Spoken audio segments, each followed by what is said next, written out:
Et le bonsoir, alors aujourd'hui on va se retrouver pour une vidéo très brève, je vais juste parler des petites choses que vous pouvez faire pour vous préparer pour la mise à jour.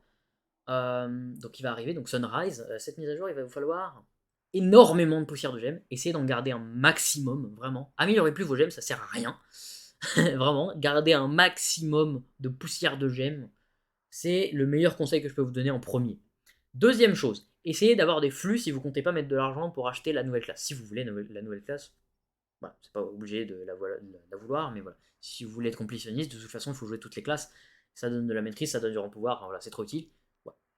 Essayez d'économiser des flux pour avoir des crédits, des poches de crédit, ou alors économiser directement des crédits ou achetez-en, voilà, peu importe. Troisième chose, c'est vraiment spécifique pour la classe. J'aimerais donc parler de ce petit bad boy. Ce que je vous conseille de faire pour l'XP, c'est 5 choses.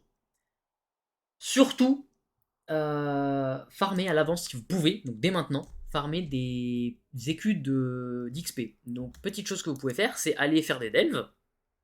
Et quand vous faites des delves, vous pouvez avoir des pièces d'expérience. Donc, si vous avez déjà une classe niveau 30 ou vous avez toutes les classes niveau 30, si vous voulez monter le Solarium rapidement niveau 30, deux choses l'une. Ou vous achetez le gem booster, là, enfin le pack booster niveau 25, qui est extrêmement cher pour rien du tout, achetez jamais cette merde. Ou vous prenez potion d'XP, plus donc les pièces d'XP qu'on a en fouille, vous pouvez en cumuler plusieurs si vous voulez, mais une seule ou deux ça suffit pour passer niveau 10, une seule ça passe au niveau 10, et plus ça va vous passer un niveau, et à part ça, ça donne plus de niveau du tout, ça donne juste 10 000 XP, et 10 000 XP c'est pas assez pour passer de niveau plus tard. Donc voilà, donc, potion d'XP c'est très important. Troisième chose, pardon, farmer les quêtes, donc les quêtes de donjons 5 étoiles qu'on peut avoir ici, par exemple, au début, à l'entrée du monde. Toutes les quêtes qu'on a à l'entrée de chaque monde, je ne sais pas si elles donnent de l'XP, mais en tout cas, les quêtes d'entrée de Geode Topside, ça peut être extrêmement intéressant, dès les 5000 de rang de pouvoir en Uber 8, d'aller dedans pour faire la quête. Autre quête que vous pouvez faire, c'est la quête des compagnons de Géode, enfin des caves Géode, tout en bas du portail du sanctuaire Géode. Il y a 3 petites quêtes que vous pouvez prendre, vous pouvez les faire plusieurs fois.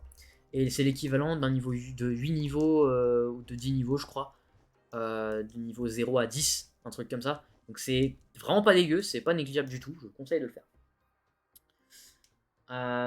Voilà. Ensuite, si vous voulez XP dans un monde, meilleur conseil, vraiment. Même les plus grands HL font cette grosse merde, cette grosse bourde qu'il ne faut jamais faire. C'est aller dans un monde plus haut, mais genre beaucoup plus haut, que là où vous devriez aller pour XP. Niveau de classe suggérée, c'est pas là pour rien, c'est là pour XP. Parce qu'en fait, vous aurez plus d'XP si vous êtes dans ce monde-là ou dans le monde juste au-dessus. Mais si vous allez dans un monde encore plus haut ou plus bas, vous aurez moins d'expérience. Donc vraiment, toujours penser à XP dans le monde conseillé pour votre classe. Donc là, admettons, je suis niveau 28, il va falloir que j'aille en Uber 8, Uber 9. Donc, je vais regarder Uber 8, vous voyez, 27, 28, c'est un peu juste, je suis 28, je suis à moitié 28, je serai bientôt 29. Et ben dans ce cas-là, je vais prendre celui du dessus, 29 à 30, et j'aurai un tout petit peu plus d'XP au début, et en plus de ça, je serai tranquille, je resterai dans le même monde pendant un petit moment. Donc ça évite de trop changer de monde, et en plus de ça, ça XP beaucoup plus rapidement, encore une fois. Voilà. Dernière chose, si vous le buildez correctement, vous allez le build en DPS. Donc il va falloir une sous-classe de chevalier pour aller un petit peu plus vite en farmant et en XP. Sinon, ce que vous pouvez faire, c'est penser temporairement à l'avance à un build de movement speed, donc à farmer sur votre prédatombre par exemple, qui utilise aussi un arc pour le coup. Donc voilà, vous pouvez directement le stuff en vitesse de déplacement pour le farm, mais uniquement pour le farm, l'XP. Et après, vous pourrez farmer un deuxième stuff pour le DPS. Donc, voilà, c'est les petits conseils que je peux vous donner. À part ça, vraiment, c'est économie de gem booster, donc ça va être toutes ces petites choses-là. Économie de flux, économie de poussière de gemmes, et voilà.